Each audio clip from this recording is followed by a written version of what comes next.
estarei falando de cada pessoa da Trindade de forma mais específica.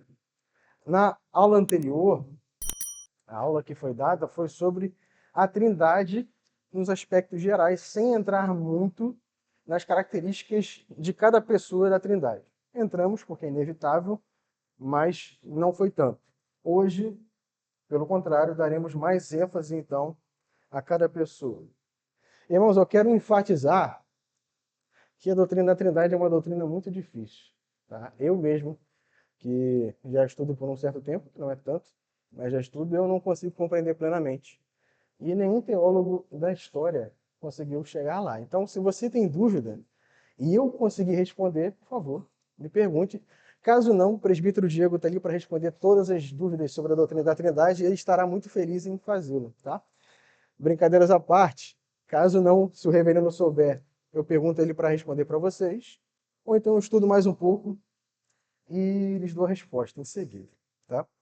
Então, nós aprendemos na última aula que a melhor maneira de se falar sobre a doutrina da Trindade é sobre a distinção das pessoas, é sobre o relacionamento que cada uma das pessoas tem entre si. Onde eu dei exemplo de que o filho não pode ser o pai de si mesmo e nem o pai pode ser filho de si mesmo. E essa é a melhor maneira, é a maneira mais bíblica de se tratar com respeito à distinção das pessoas da Trindade. E é dessa maneira, é desta forma que eu hoje vou procurar conduzir o estudo hoje, sobre cada uma das pessoas especificamente. Contudo, é importante também destacar a economia da Trindade, que é a interação das três pessoas da divindade com as suas criaturas, que apesar de não ser a forma mais adequada de se falar sobre a distinção dos três, cada pessoa da Trindade tem um papel que é essencial na interação com a sua criatura. Por exemplo, na história da redenção, cada pessoa tem um papel que é distinto do outro, mas os papéis um do outro completam aquilo que o outro fez. Não tendo, entretanto, um papel mais importante ou menos importante, mas todos essencialmente e igualmente importantes. Sem o papel do Espírito, por exemplo, aquilo que Cristo fez na cruz não seria aplicado ao pecador e, portanto, nenhum ser humano seria salvo, por exemplo. Então, não existe o papel do Filho sem o papel do Espírito. Mas agora, entrando numa das pessoas da Trindade, o Pai, a gente entende, e estudando um pouco mais sobre isso também, que o Antigo Testamento ele apresenta a Deus Pai muito mais como Senhor e soberano do que como Pai. Pouco ouvimos falar e pouco há o desenvolvimento da paternidade de Deus Pai com o seu povo de Israel. Mas alguns textos que dão essa ideia, eu gostaria de ler um com vocês. Gostaria que o Gesel abrisse para mim, por favor, em Jeremias 31:9 e lesse, por favor. Apesar de termos a ideia de que Deus já se revelava como Pai no Antigo Testamento, essa revelação se tornou mais clara no Novo Testamento, onde o Filho Jesus Cristo revela Deus como Pai, e não só como seu Pai, mas como Pai de todo o seu povo. Jesus, por exemplo, ao ensinar os seus discípulos como orar, porque uma pergunta que eles fizeram para Jesus, Senhor, nos ensina a orar, Jesus ensina os discípulos a orarem clamando a Deus como Pai. É Pai nosso que está nos céus, como hoje, inclusive, oraremos. E esse Pai não é meramente o meu Pai, ou o seu Pai, o Pai deles, mas é o nosso Pai. É o que Jesus ensina. Contudo, quando Jesus ele ressurge, e hoje, por acaso, é o dia onde estaremos celebrando isso, num diálogo com Maria Madalena, ele faz a diferenciação do tipo de paternidade que ele, Jesus, tem com Deus Pai e a paternidade que nós temos com Deus Pai. Gustavo, lê para mim, por favor, João 20:17. Então, Jesus ele fala, meu Pai e o Pai de vocês. O que denota esse versículo que existe uma diferenciação entre a nossa paternidade e a paternidade que Deus tem para com o Filho. Mas a que nível é essa diferença entre a paternidade que Deus tem para com o Filho Jesus Cristo e conosco? a diferenciação, ele está basicamente falando que é o filho unigênito do Pai, o único que procede do Pai, portanto, tem a sua natureza e essência integral, completa e perfeita. Os evangelhos entre o Pai é isso ou não? O filho unigênito de Deus significa que Jesus é o único que é gerado do Pai. E, portanto, nenhum de nós, mesmo que crentes, chega na mesma posição que Jesus, porque ele é o único gerado. A paternidade de Deus para conosco se dá por meio de adoção, unicamente. Então, portanto, somos chamados filhos de Deus por crermos no Filho eterno de Deus, Jesus Cristo. E essa doutrina nós chamamos de doutrina da adoção. Desde que tem Gálatas 4, eu gostaria que o presbítero Diego abrisse para mim, por favor, Gálatas 4, versículo 4 a 7, e Lucas abrisse em João 1, 10, 14. A doutrina da adoção está descrita nesses dois trechos. Então, os textos são muito explícitos. Eles nos dizem que para sermos filhos de Deus, em João 1, e adotados, como fala Gálatas 4, precisamos crer no nome de Cristo Jesus, que foi aquele que não foi recebido pelo mundo, como os versos 10 e 11 de João 1 dizem. A conclusão é que Jesus Cristo é Filho de Deus por natureza e essência. E nós, crentes em Cristo Jesus, somos filhos por adoção, unicamente pela fé do Filho. Interessante é que a paternidade de Deus, e obviamente com o papel das outras duas pessoas da Trindade, é que nos torna irmãos. E irmãos só podem ser irmãos se têm o mesmo pai ou a mesma mãe. E nós, como cristãos, e portanto filhos adotivos de Deus Pai, podemos chamar uns aos outros de irmãos. E essa palavra fica uma coisa enorme. Não é adequado que chamemos a ninguém de irmão, sem contudo que essa pessoa faça parte da família de Deus ou da nossa própria família. Nós, cariocas, paulistas, temos a mania de chamar todo mundo de mano, de irmão, de brother, né? Só que essa palavra especificamente para a gente é tão significativa que não deveria ser usada dessa maneira, né? Porque quando alguém é filho de Deus e esse não é, então eu estou basicamente incorreto. Pelo menos eu me sinto assim quando falo com alguém que não é filho de Deus, como mano ou irmão. É uma coisa que eu tenho que mudar, inclusive, também. Mas se a gente falar da pessoa do filho, precisamos falar de uma grande nota que eu vou fazer aqui sobre o pai. Será que Deus pode ser chamado de mãe? A primeira consideração que devemos ter: Deus não tem sexo. Ele não é homem, ele não é mulher. Deus Pai é unicamente um espírito. A segunda consideração é que Deus, em alguns textos e contextos específicos da Escritura, se utiliza de imagens femininas para descrever os seus sentimentos ou o seu proceder com o povo de Israel. Em Isaías 42, versículo 14 e 15, por exemplo, gostaria de pedir que a Rafa, por favor, abrisse em Isaías 42, versículo 14 e 15, e lesse para a gente. No contexto, Deus está falando sobre o juízo que ele prorrogará e a seu tempo vai trazer sobre o povo de Israel. E claramente Deus traz uma figura feminina para falar do juízo que traria o povo. Afinal, só as mulheres podem ter e podem passar pela experiência do parto. Então, se quadros de textos como esse, o que vocês acham? Vou dar aí 30 segundos para vocês pensarem e fiquem tranquilos que eu não vou jogá-los na fogueira.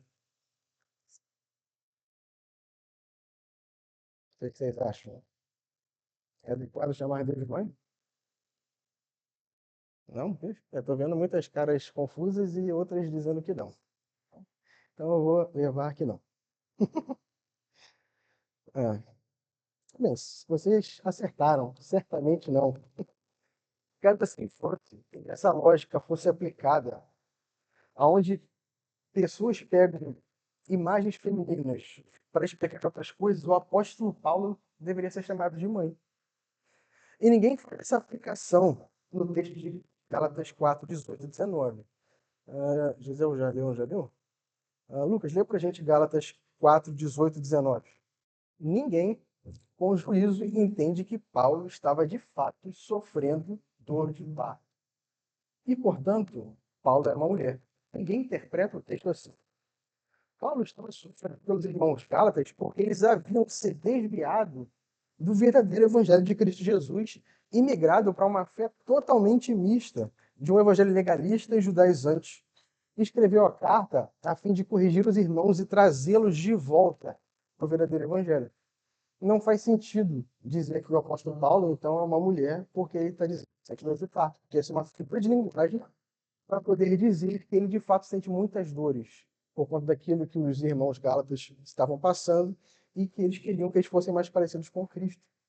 De forma semelhante, quando Deus ele fala isso em Isaías 42, ele evoca a imagem de uma mulher no parto.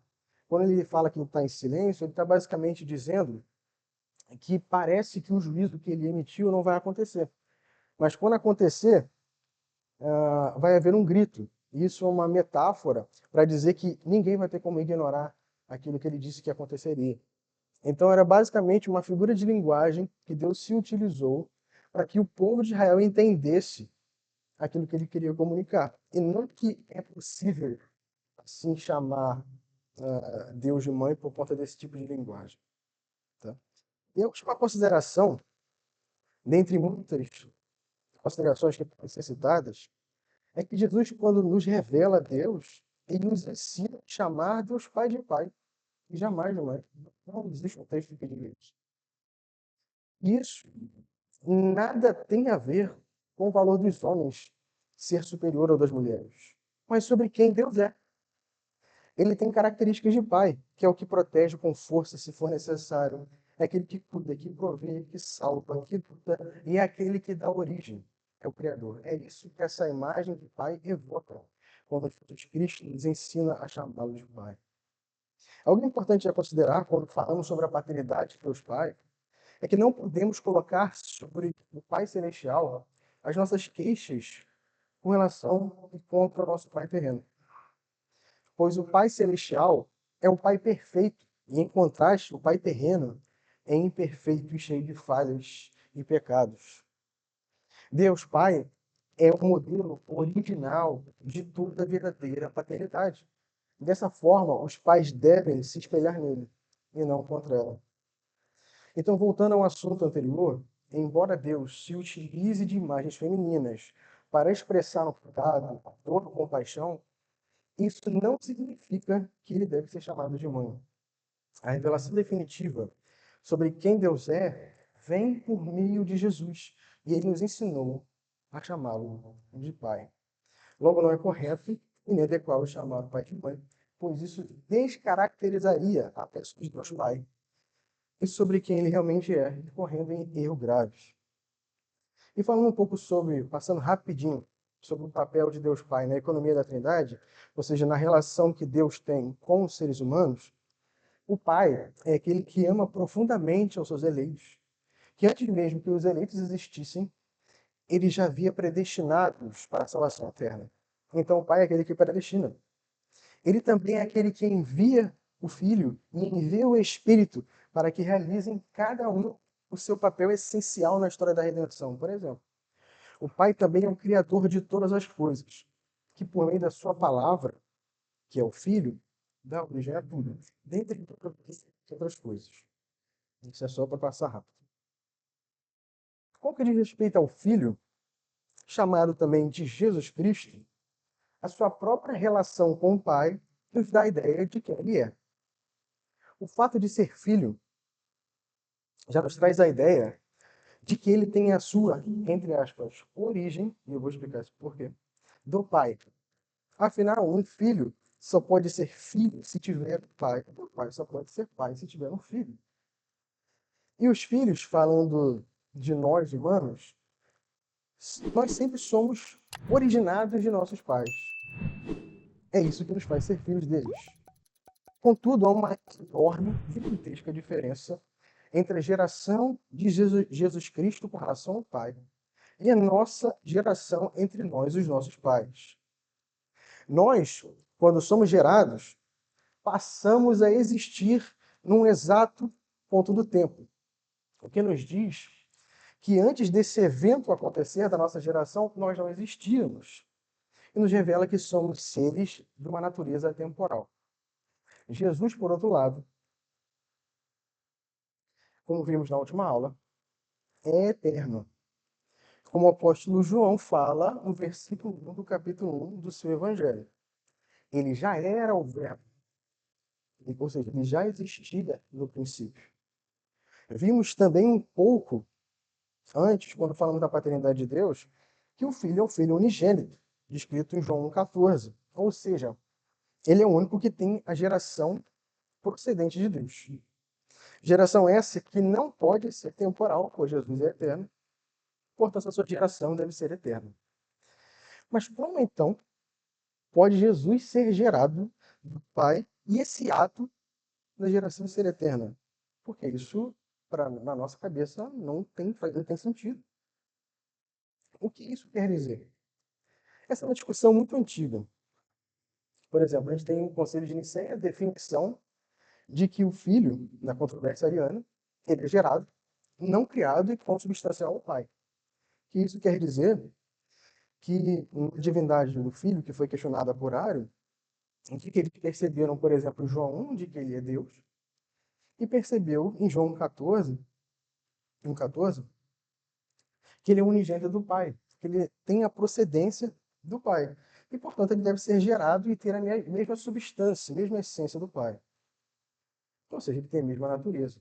E no Concílio de Niceno Constantinopolitano, em 381 depois de Cristo, é reafirmado tudo que o Concílio de Nicéia disse, com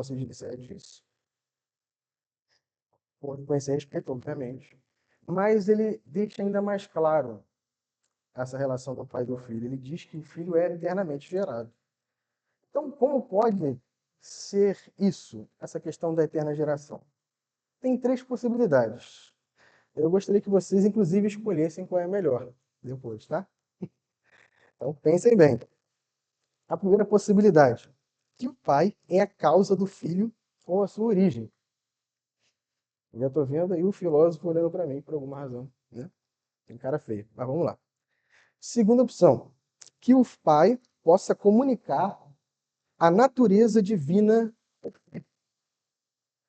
E a terceira opção é que o pai confere ao filho a sua filiação. Dessas três, qual é a opção que vocês acham que é a correta? Só tem uma correta. As outras vão para a fogueira. O que vocês acham? O que você acha, filósofo? Fala comigo. A segunda? Errou. Então é por, por, por tentativa e erro, né? Tá certo. A primeira opção não é uma boa opção, pois apresenta um erro gravíssimo. Porque o filho seja Deus, ele não pode ter causa. O argumento clássico, né, o argumento de Cálamo, se eu não me engano, fala que Deus é a causa, não, causado. Então, se o filho é Deus, ele não pode ser causado. Então, a ideia da geração ser a causa e a origem do filho, ela logo é eliminada. Eu diria que o filho não é Deus. Eu diria que o filho não é Deus. A segunda opção também não é. Eles concorrem no mesmo eixo de uma maneira diferente. Então, se o pai precisa comunicar sua natureza e essência, pessoa do filho, o que significaria que o filho, em determinado aspecto, não tinha essa natureza. Depois que recebe essa comunicação do pai. Jesus, portanto, Deus precisa ter necessariamente e plenamente a natureza de Deus, desde sempre. Caso contrário, Jesus não seria eterno. Tem sentido usarmos essa linguagem, porque não existe, não pode existir um tempo onde Jesus é eterno. E a eternidade não é, algo, não é uma linha do tempo que corre, mas é um ponto. Ali você sempre é aquilo que é. Não existe uma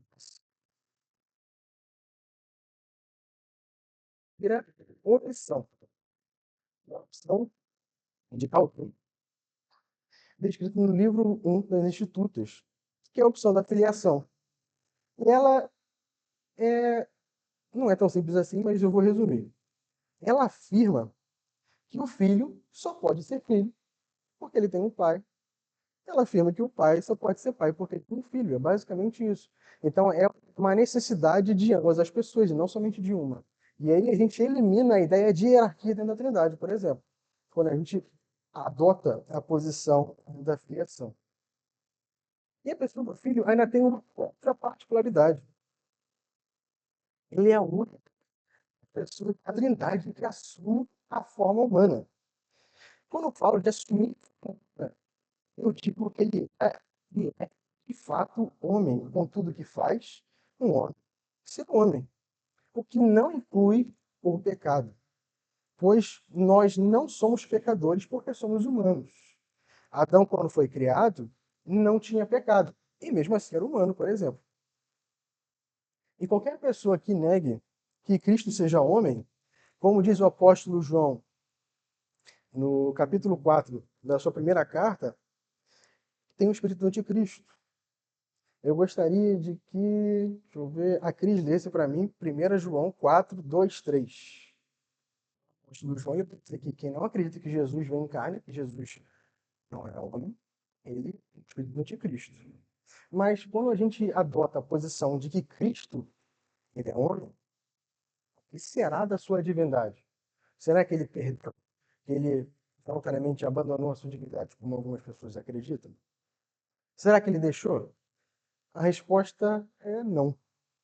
Por exemplo, em Colossenses 2, 8, 9, vou pedir para a Gabi, por favor, o apóstolo Paulo nos responde com clareza essa pergunta. No contexto, o apóstolo Paulo exorta os irmãos colossenses a tomar cuidado com os mestres. E Paulo eles estavam dando ouvido e que ensinavam heresias com que diz respeito à pessoa de Cristo e a necessidade de práticas externas para a salvação que Cristo já havia conquistado na cruz. Dessa forma, o apóstolo enfatiza, porque será o que era provavelmente questionado pelos hereges de Colossos, enfatiza a divindade plena de Cristo em carne.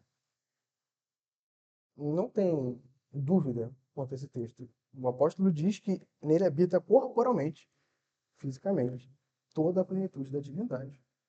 Ele nunca deixou de ser Deus, mesmo sendo homem. Então, como uma pessoa só tem em si duas naturezas, como ele pode ser homem e Deus? Como Jesus pode ser humano e divino?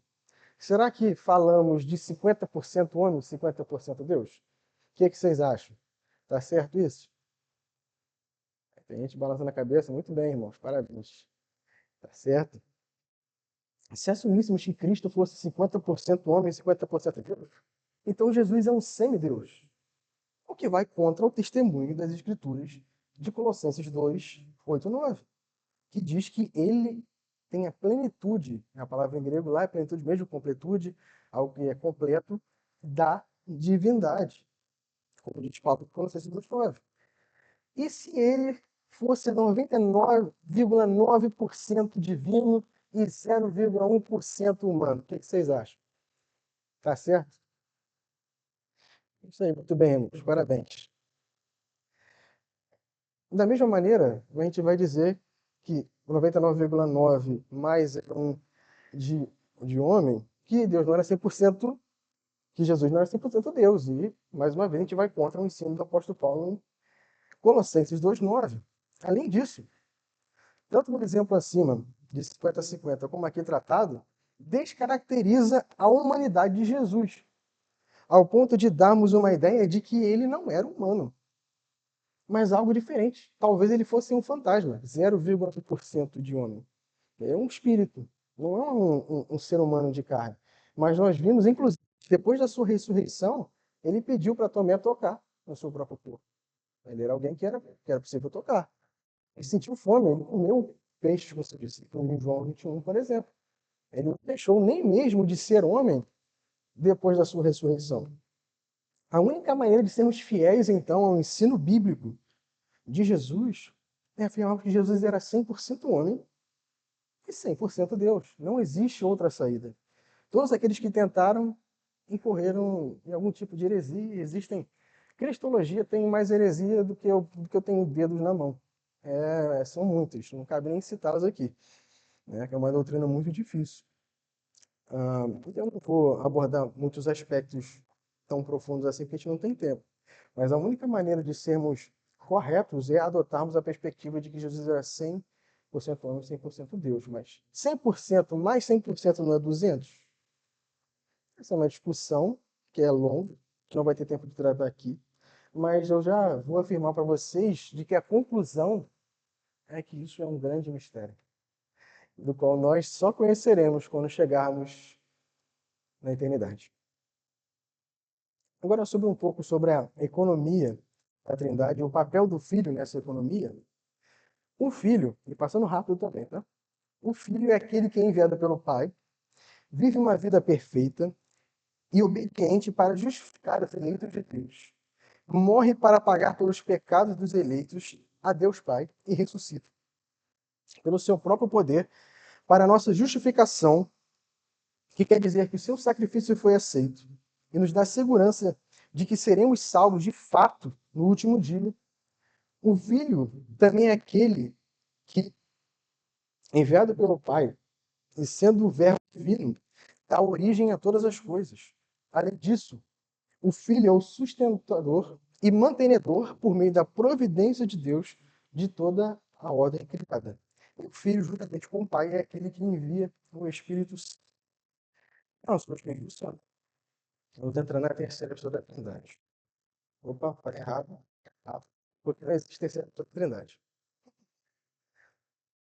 O Espírito, que o Espírito Santo é Deus, e portanto uma das pessoas da Trindade, nós já sabemos e estudamos isso na última aula. Mas eu gostaria de fornecer mais um exemplo, que é ainda mais claro dessa noção. Até porque a pessoa do Espírito Santo é a pessoa mais ofendida nas seitas, ou reduzindo algumas delas a uma mera forçativa impessoal com a eletricidade e a gravidade. Nossa, já pedi para todo mundo ler. Léo, lê para mim Jeremias 31, 33, 34, por favor. Tiago, lê para mim Hebreus 10, 15 e 17, que vai completar. Vocês vão entender o porquê que eu citei esse texto de Jeremias 31. Hebreus 10, versículo 15 até o versículo 17. Percebam que o autor de Hebreus, ele cita exatamente o texto de Jeremias 31 e diz que, ao invés de Jeremias ter dito Senhor, diz que o Espírito Santo diz. E Senhor, se você olhar o hebraico lá, é a palavra pactual, né? O nome impronunciável. Então, o próprio autor de Hebreus, ao citar o versículo de Jeremias 31, coloca o Espírito Santo como aquele que diz, que é o Senhor. Por isso que ele diz o seguinte, ó, e disto nos dá o testemunho também o Espírito Santo, porquanto após ter dito esta aliança que farei com eles, depois daqueles dias, diz o Senhor. Essa palavra é o nome pactual de Deus. Então, o autor de Hebreus, ele entende que o Espírito Santo é Deus. Outro questionamento que é feito sobre a pessoa do Espírito Santo é que o Espírito, na Escritura, é muitas das vezes associado com o poder de Deus. E, portanto, ele é uma força ativa impessoal. O texto de Juízes 14:6, que eu vou ler, nos dá a ideia que, de fato, o Espírito do Senhor é o poder de Deus. Então, o Espírito do Senhor, de tal maneira, se apossou dele, a gente está falando de Sansão aqui, que ele rasgou como quem rasga um cabrito, sem nada ter na mão. Todavia, nem a seu pai nem a sua mãe deu a saber o que fizera. De fato, aqui a gente tem a ideia de que o Espírito Santo é o poder de Deus, que concedeu o poder ali a Sansão para ele rasgar o cabrito, de uma forma milagrosa.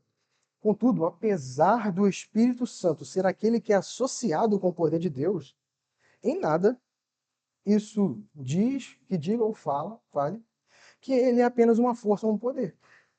Pois como também aprendemos, por meio da própria Escritura, o Espírito Santo é uma pessoa. Nós aprendemos disso e temos diversos textos que afirmam isso. Por exemplo, 2 Coríntios 13, 13, que eu vou ler. A graça do Senhor Jesus Cristo, o amor de Deus e a comunhão do Espírito Santo sejam com todos vós. O apóstolo Paulo deseja que nós tenhamos comunhão com o Espírito Santo. Como podemos ter comunhão com uma força, com o poder de Deus? Só podemos comungar ou ter comunhão com uma pessoa, jamais com uma força. Não temos como ter comunhão com a força da gravidade e nem com a eletricidade. Apenas com uma pessoa, de fato, uma pessoa real. Também aprendemos pela própria Escritura que o Espírito se entristece, que o Espírito se ofende. Inclusive, o maior pecado da Bíblia é a blasfêmia contra o Espírito Santo. Se ele não é uma pessoa, por que ele se ofenderia? Uma força impessoal ou poder não tem sentimentos e nem se ofende. Mas, como estamos falando de uma pessoa, ele de fato se ofende e tem sentimentos. A conclusão é que, apesar do Espírito Santo ser associado com o poder de Deus na Bíblia, ele mesmo não pode ser reduzido a apenas um objeto ou uma coisa. Pois o Espírito é uma pessoa que sente, se entristece, age, ensina, dentre muitas outras características que somente uma pessoa pode ter. E merece, como uma pessoa da divindade, uma pessoa da Trindade, todo louvor, toda adoração, toda glória e tudo que é direito das outras duas pessoas da Trindade. Falando para finalizar sobre a economia da Trindade com respeito ao papel do Espírito Santo, o Espírito é aquele que aplica, por exemplo, a salvação aos crentes. Ou seja, o Espírito é aquele que faz com que tudo o que o Pai e o Filho fizeram na história da redenção seja comunicado a cada eleito. Por exemplo, é o Espírito, como disse Jesus em João 16, 7 e 8, que convence do pecado, da justiça e do juízo, como diz Mateus 16, 7 e 8. Além disso, falando um pouco rápido também sobre a obra do Espírito, o papel do Espírito na redenção, é o Espírito que regenera, é o Espírito que concede fé e arrependimento, é o Espírito que habita entre nós. Ele também é chamado de Espírito da adoção. Ele testifica dessa forma que somos filhos de Deus, como diz Romanos 8, 15 e 16. Também somos santificados por meio do Espírito, como diz Paulo em 1 Coríntios 3, 18. Também temos segurança da nossa salvação, pois o Espírito é o selo e a prova da nossa eleição, como diz Efésios 1, 13, 14. Dessa forma, isso quer dizer que o Espírito tem um papel de tornar aquilo que o Filho e o Pai fizeram pessoal e convencer o crente de que tudo o que foi feito por Deus, Pai, e por Deus Filho, foi para o seu benefício e por amor à sua pessoa antes que o mundo existisse. O Espírito tem diversos papéis durante a história da redenção, mas mais um deles é que é ele que concede dons a todos os homens, por ser associado com o poder de Deus. Ele também é aquele que concede vida aos homens. Ele também é aquele que inspirou homens a escreverem a Escritura. E também é aquele que ensina a igreja como grande mestre, como diz o texto de Jeremias 31. A conclusão, para finalizar, portanto, é que os três têm papéis distintos na história da redenção e em outras obras de Deus, com que diz respeito à economia. Entre eles, os papéis dos três são igualmente essenciais. Não existe um papel mais ou menos importante. Nem o pai é mais importante, nem o papel do pai é mais importante, nem o papel do filho e nem mesmo o papel do Espírito é mais importante. Porque se um deixasse de fazer o seu papel, aquilo que os outros dois fizessem não funcionaria, não daria certo. Tá bom? E é isso. Algum irmão tem alguma pergunta? Mais uma vez, reafirmo que não vou jogar ninguém na fogueira se falar alguma heresia. Fiquem tranquilos.